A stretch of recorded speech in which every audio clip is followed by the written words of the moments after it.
How do you spell depression? For me, it's Transformation.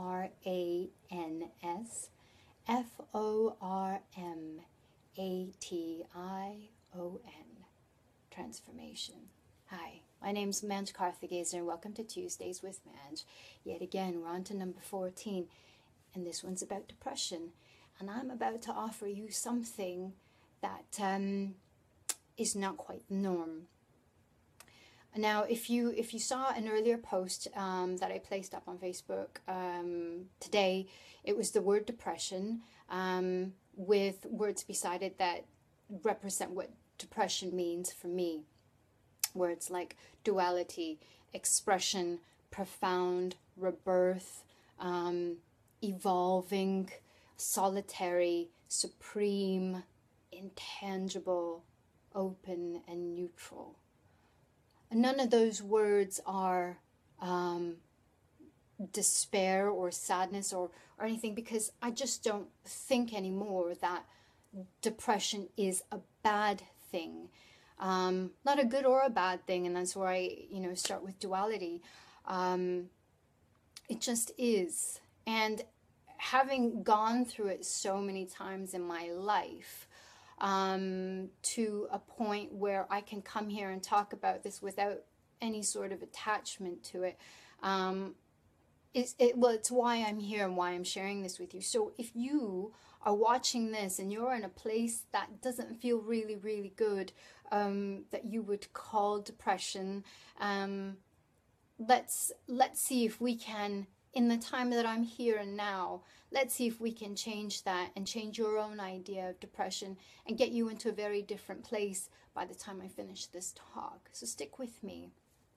Now, to begin with, I offer you an analogy. If you're depressed now, or when you're in depression,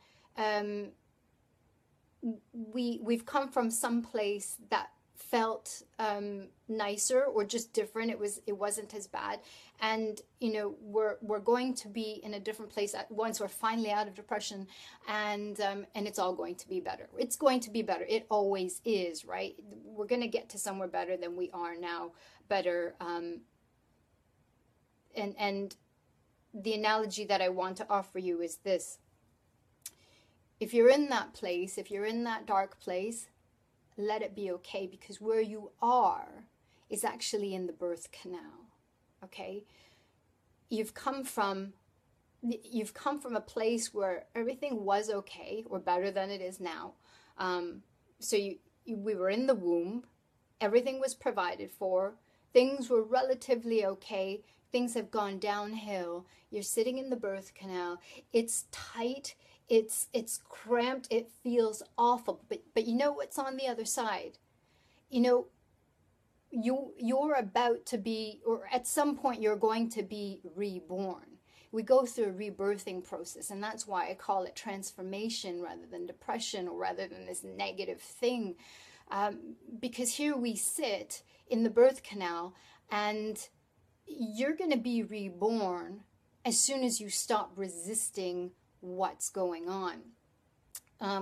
But before you're reborn, we've got to go through that tiny hole, don't we? So though it feels like shit, though it feels really, really awful and ugly and whatever, know that you sitting there right now, or someone that you know who's depressed, is actually in a very cathartic, can be, and this is what I want you to be able to see, that actually depression is very healing. And so when we stop resisting the idea that it's really bad and shameful, and you feel guilty about it, I shouldn't be here because I was there, or I need to be there. You're here. We're here right now. And so when we stop the resistance of it and just let it be, then we're going to be born. And all the things that you see yourself doing, wanting, whatever, all those things come.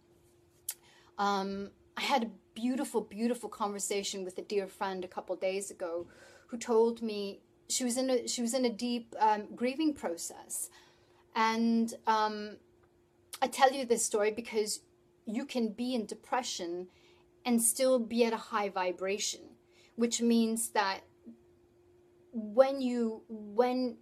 you're in depression, and you can see it as a healing process, and stop resisting what is, then you can, gosh, you're going to be reborn a lot faster. So what she was telling me the other day was that she's gone through this really, really heavy situation, and she's in a grieving process. But she sounded so wonderful to me. She wasn't laughing and giddy or anything. It was just a feeling that I had that actually, God, girl, you're really okay. And then, you know, she's telling me other stuff that's going on in her life, that, you know, her job is absolutely fantastic. You know, she's being promoted. She's being called upon to do different and new things. She's being asked to travel across the world, and it's all covered. So, you know, though she is grieving, and though it's a tough time, though it feels like she's sitting in the birth canal, and sometimes it feels dark, what she's telling me is that her vibration is actually still quite high, because she's still attracting into her life these opportunities which are allowing her to grow and expand. So the grieving process is absolutely necessary for what she's particularly gone through. And she's coming out on the other side. I know that the next time I speak to her, you know, and not long from now, that she comes out of this absolutely thriving. And that's what happens with depression, when you actually realize it as a healing process, as opposed to this dark, ugly place. Now look, that doesn't mean to say let's go and get depressed till we get to, you know, transform. If you're in an awesome place, stay there, you know. But if you're in depression, if you're sitting in that place, then let's see it a different way. I don't want to go into too much of my own story, except to say that depression was very much part of the fabric of my life growing up. And what used to take me years ago, like 25 years ago, I was depressed for, I would say, it was my normal sort of state of existence, where I was depressed and then happy sometimes, or, you know, coming out of it sometimes, but generally in a depressed state, you know, not really in any sort of good vibration. And, you know, that's changed over the years to going, you know, being depressed for years, to then it decreased to months, and then it decreased to weeks and days. And now, you know, when I feel something coming on, it's, I can literally, like, I can zap it. It's possible. And this is what I want you to know, for those of you who are sitting there going, you know, it's such an ugly place. It can be, if we allow it to be. But my experiences have been that it doesn't have to be. So how do you see something that you've always seen as really bad, as really negative, as something that's actually, that's positive, that can be helpful? Well, here's the thing. I'm going to give you a story, and then we'll come back to this. And this is a story that my father actually recounted to us the last time I was home 3 years ago. And the story has really stuck with me. I absolutely love it. And it's a story of a bird who's flying in the air, notices an eagle, and, you know, on one hand, watching it from up above, and notices a hunter on the ground watching it from down below. And the bird's like, you know, first it panics and it's in fear, and you know, it's about to be eaten, it's about to be killed, you know, either by the eagle or the hunter. And the bird just, you know, just surrenders and says, well, what can I do? This is my fate, and here I go. So, you know, just surrenders to what is. It's either the eagle or the hunter. And in the moment that the bird surrenders, a snake comes and bites the hunter and accidentally shoots off his gun and hits the eagle. and the bird is left there free, absolutely free. So you get that, right? What's the point of the message? It's to surrender. You know, depression's not there. It doesn't come to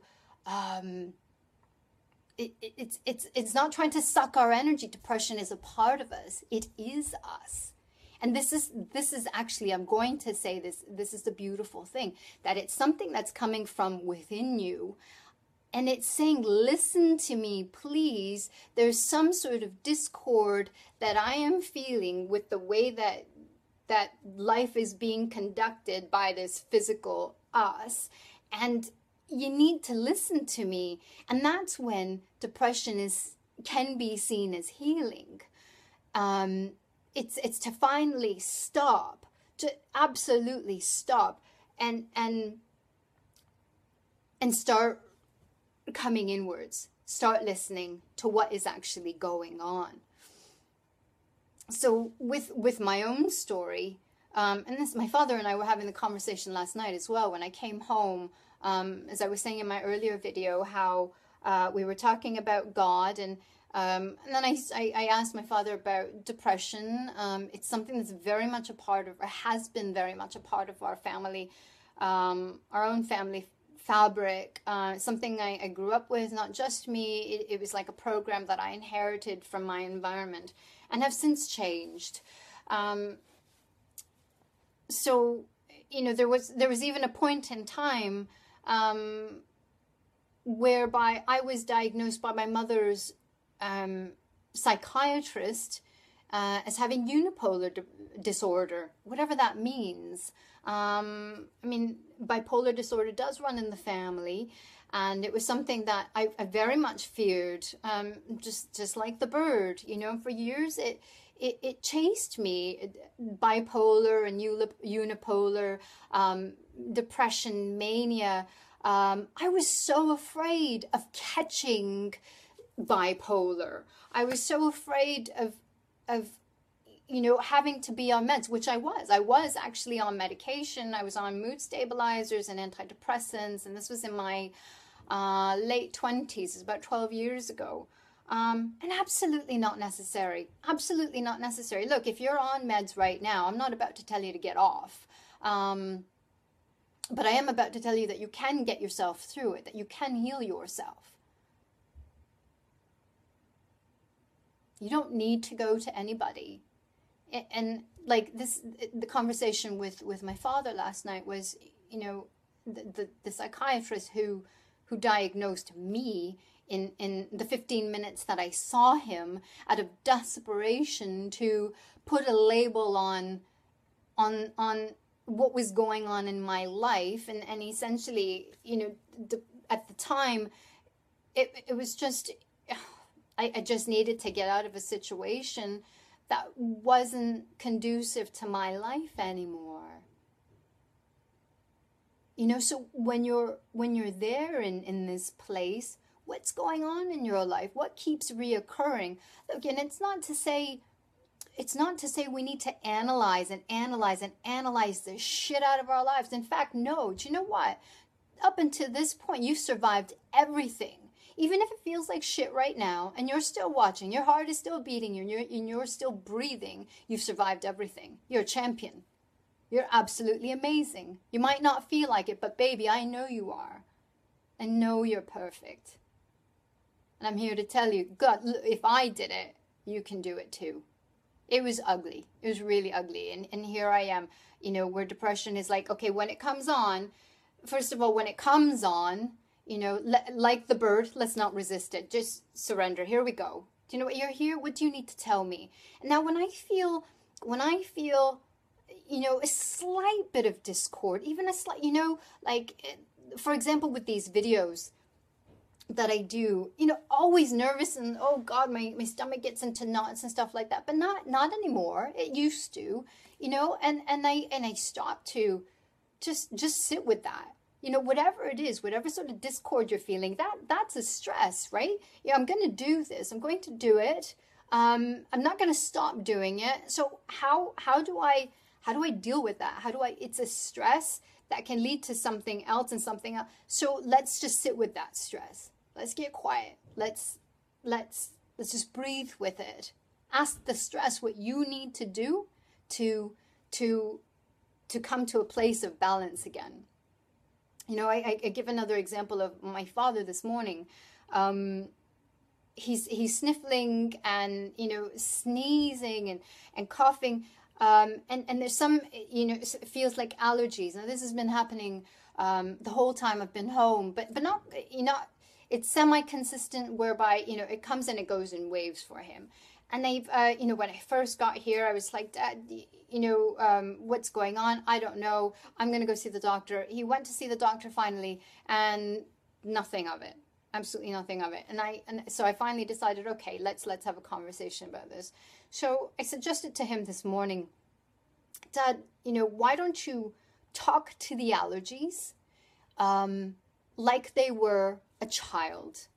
Because your allergies are trying to get your attention, or whatever it is, the sneezing, this sniffling, trying to get your attention. So why don't you talk to your allergies and say, thank you. Thank you for being here. I'm sorry I've ignored you. What are you trying to tell me? I honor and respect you, the power of you that you've got over me. I'm sorry I haven't heard you. I haven't listened to you. I've avoided myself. I've gone to somebody else to see what you're telling me.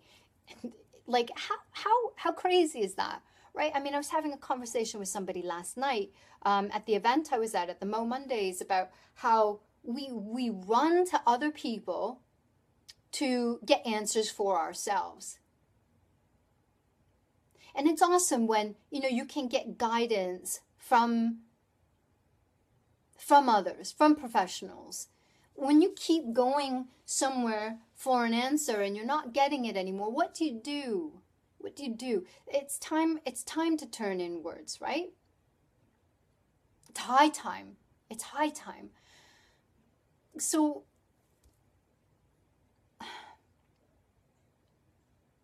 depression, I'm going to say this. Feeling is healing. When you're feeling negative, when you're not feeling good, when you're in a place of discord, if you can see it and call it a healing rather than something bad, rather than judging yourself and saying you should be like this, you should be like that person, or you should be whatever. Instead of all of that, just tune everything and everybody out. Okay, let's get selfish. Let's call that self-love, and let's go inside. Because there's nothing else. There's just nothing else. Now, I'm encouraging you to be depressed so that you can, that's where we stop resisting it. I'm encouraging you to feel the way through it so you can come out of it. So you can come out of the birth canal and be born again into your greatness. Because that's, oh my gosh, that's what happens. You let yourself sit with this and allow everything that's coming to you. And when you come out the other side, you have life again. You've got this wonderful gift of life. That's what birth is, isn't it? You're breathing, your heart's beating, you know, everything, the whole world is at your fingertips, right?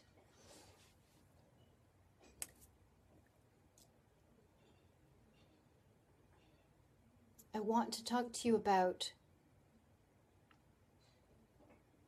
where depression comes from,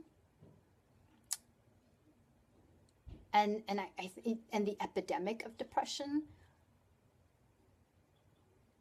and in my own experience, for me, it's always arisen, and most of the time, it comes up when I'm out of alignment, of course, but most of the time it's during my when I have my period.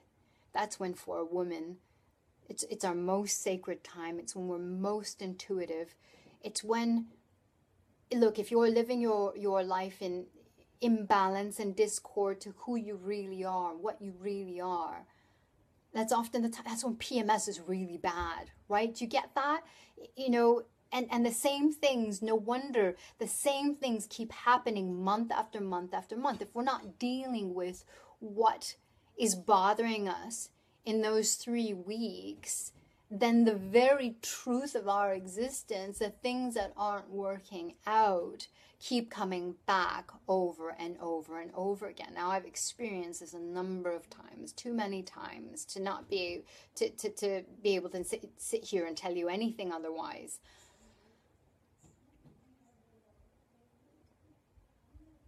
So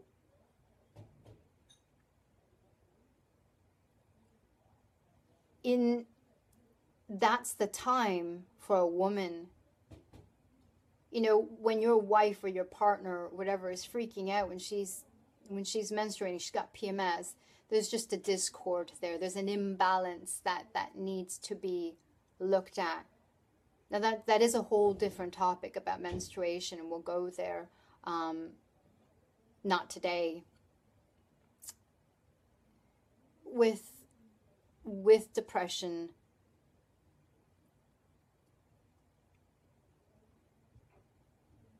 we need to turn inwards. We need to come inside. All the answers that we're seeking are within us. I gotta be honest with you right now. I've totally lost my train of thought. There's a lot going on the other side of this door. Forgive me. Please forgive me. And in fact, I was going to say to you, we're moving the time slot for Tuesdays with Manj as of next week to 10 a.m. when it's much more quiet in the house. Coming back to right now. Let's see depression as transformation. I know where I wanted to go and how to finish this. I've talked a lot about the law of attraction lately, and I highly recommend for you to tune into the teaching of Abraham, which is an entity or a group of entities which comes through Esther and Jerry Hicks, which is absolutely mind-blowing, phenomenal. I mean, you want to change your life fast, tune into them.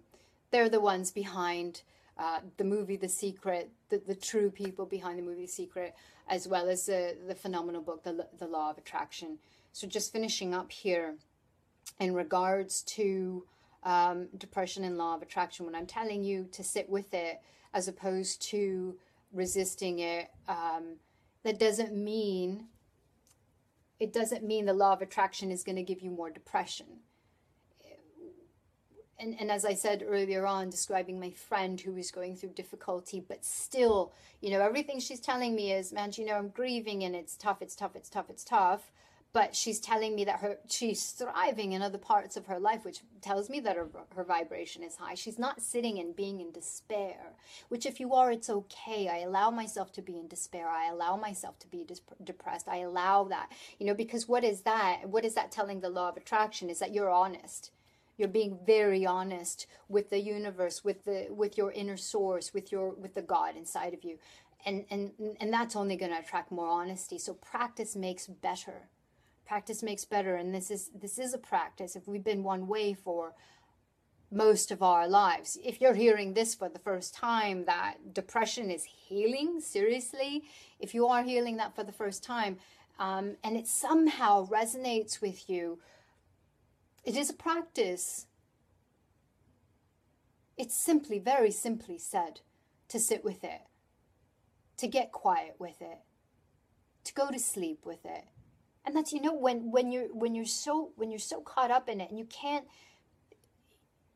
can't alter your thoughts, because we want to be in a positive mode. We do want to do that, but you can't fake positivity.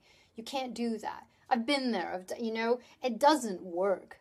And when you fake positivity to attract, you know, thinking that the law of attraction is going to give you more positivity, it doesn't work that way because it's based on feeling. So you're just going to attract the feeling that's coming, that is there. And so there's no pretending. So just be real, be honest with yourself. And if I can, if you're in a state of despair right now, what I do for myself to change my wave of thinking is to go to something. I used to, years ago, when I was living in Banska Štiavnica in central Slovakia, when I was in a tough place, I agreed with myself to play a song in my head that always snapped me out of, or did a good job of snapping me out of a low vibration going to a higher one. Not necessarily meaning that I was, you know, walking over the moon or anything like that, but it just put me in a different place and allowed me to keep stepping up. And it was a beautiful song from Argo, from the movie Argo, just a humming song. Beautiful, absolutely gorgeous. And now, you know, the thing that I've put into my head is, it was last week's yoga class where, oh God, you know, I mentioned it in my last video with Tony Sadi, with Jenna, who's an instructor there, and Sarah and me, and oh my God, all the hugs, all the love, all the beauty. So anytime my mind has gone to a place of worry or doubt or whatever, and that's what I'm talking about, you know, catch everything.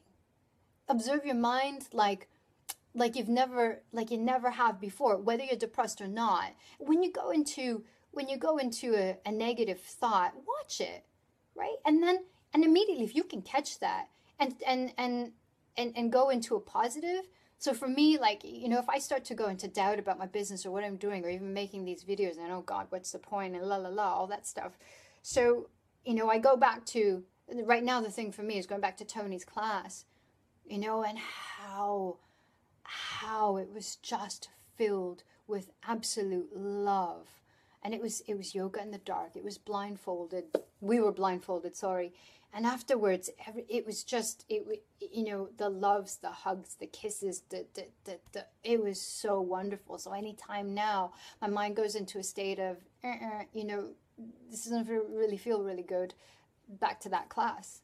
And it's as easy as that. So right now, what can you think of? Even if you're in the worst spot, if you're sitting in bed right now and you're just like, fuck, Manj, I can't do it. I can't. You can. You absolutely can. Pick something in your life, one thing that made you feel amazing at the time when it happened. You know, and that's the whole point, the feeling behind it. You don't have to pick a million things. Pick one thing. And every time your mind starts to go down, every time you start to, quote unquote, degrade, go back to that one thing and let it pull you back up. Let yourself pull you back up. Right? Let's end on a high note. First of all, you are perfect. Depression, suicidal, whatever, wherever you're at, you are perfect. And I will not see you as depressed. I will not feel sorry for you. I would not feel sorry for myself. No way. Do you know what? We are all a piece of God. We are all a piece of divinity. And when we allow ourselves to fall, it's okay. It's okay. You know, we just have to recognize that we are still here. We're just here in that birth canal. We're coming out on the other side. You're coming out on the other side. You're going to be rebirthed. It's just as soon as you stop resisting. Now then, to end, how about this? If you're sitting in a shitty place and you're watching this, why don't we do this? There's a wonderful song by the Beatles called Hey Jude. I dare you to put it on, and I dare you to not feel good. Put it on, sing as loud as you can, get right in there, and let's do this. Let's change one moment at a time, one thought at a time. Never mind about this evening, never mind about tomorrow, never mind next year, never mind all the things you have to do. Just right here and right now. is all we've got to focus on.